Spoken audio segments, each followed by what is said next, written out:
కాళేశ్వరం ప్రాజెక్టుపై కాంగ్రెస్ నేతల ఆరోపణలకు కౌంటర్ ఇచ్చారు మాజీ మంత్రి హరీష్ రావు. కాళేశ్వరం ప్రాజెక్టులో 2 పిల్లర్లకు పగుళ్లు వస్తే మొత్తం ప్రాజెక్టు కూలిపోయిందని తప్పుడు ప్రచారం చేస్తున్నారని మండిపడ్డారు.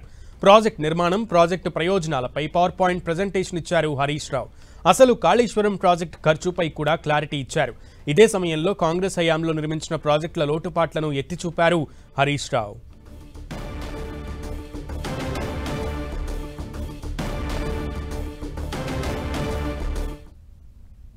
అంటే కాళేశ్వరంలో ఉండే ఇన్ని కాంపోనెంట్లలో ఒక బ్యారేజ్ మేడిగడ్డ, ఆ మేడిగడ్డలో 85 పియర్స్లో 2 పియర్స్ మాత్రమే కుంగినాయి. దానికి మొత్తం కాళేశ్వరమే కుప్పగూలింది అనేటువంటి ఒక దుష్ప్రచారాన్ని చేసేటువంటి ప్రయత్నం గత కొంతకాలంగా కాంగ్రెస్ ప్రభుత్వం చేస్తుంది.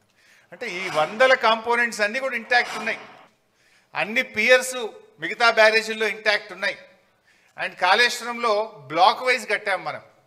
జనరల్గా ఏదైనా ఒక బ్రిడ్జ్ కానీ ఏదైనా ఉంటే ఒక పియర్ పోతే మొత్తం బ్రిడ్జ్ పోవాల్సి వస్తుంది. కానీ ఇలా మేడిగడ్డలో దేర్ ఆర్ 7 బ్లాక్స్. కొంతమంది అంటుంటారు కాళేశ్వరం ప్రాజెక్ట్ కాస్ట్ పెరిగింది.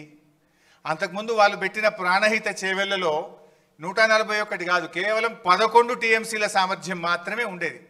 మరి మల్లన్న సాగర్ లాంటి రిజర్వాయర్ 50 టీఎంసీల రిజర్వాయర్ కడితే అక్కడ 13,000 ఎకరాల భూసేకరణ చేసినాం. దాదాపు 8 గ్రామాలకు R&R కాలనీ చేసినాం. మరి అక్కడ ఫారెస్ట్ డిపార్ట్మెంట్ కూడా ఫారెస్ట్ ల్యాండ్ తీసుకొని డబ్బులు కట్టినాం. 50 టీఎంసీల రిజర్వాయర్ కట్టాలంటే డబ్బులు అవసరమైతే ప్రాజెక్ట్ కాస్ట్ పెరుగుతుందా పెరగదా? సో ఇవన్నీ కూడా ఈ కాళేశ్వరం ఇవన్నీ కూడా ఇంటాక్ట్ ఉన్నాయి. ఉత్తమ్ కుమార్ రెడ్డి రోజు నిద్రలేసి 50,000 ఎకరాలే బారిందంటాడు. ఇంకొక కాంగ్రెస్ నాయకుడు అంటాడు 1,00,000 ఎకరాలే బారిందంటాడు. ఇవాళ నోటికి మొక్కాలి, ఒక్కొక్క లీడర్ ఒక్క తీరుగా మాట్లాడతాడు.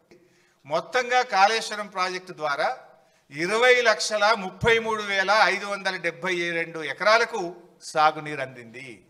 ఇది వాస్తవం. కానీ ఏం మాట్లాడతారు? 1 ఎకరా బారలేదని ఒకడంటాడు, 50,000 ఎకరాలు బారిందని ఒకడంటాడు, 1,00,000 ఎకరాలు బారిందని ఒకడంటాడు. వాస్తవానికి 20,33,572 ఎకరాలకు అప్పటికే సాగునీరు అందించాం. ఈ మధ్య ఉత్తమ్ కుమార్ రెడ్డి మాట్లాడింది, మీరు కూడా చూసి ఉంటారు. ప్రాణహిత చేవేళ్ళకి మేము 10,000 కోట్లు ఖర్చు పెట్టినాం, ఇక జర్ర 20,000 ఖర్చు పెట్టి అయిపోతుండే అని మాట్లాడుతుంటాడు. ఆయన మాట్లాడినాక నేను లెక్కలు తీసి మొత్తం చూస్తే 8 ఏళ్ల కాలంలో ప్రాజెక్టుకు అనుమతులు సాధించలేదు. మొత్తం ల్యాండ్ ఎక్విజిషన్ కావచ్చు, వ్యాప్కోస్కు కావచ్చు, పనులకు కావచ్చు, మొత్తం కలిసి కాంగ్రెస్ ప్రభుత్వం పెట్టిన ఖర్చు కేవలం 3,700 కోట్లు. అంటే ఇప్పుడు గోబల్స్కు తాత అయిపోయాడు ఉత్తమ్ కుమార్ రెడ్డి. అన్ని అబద్ధాలే.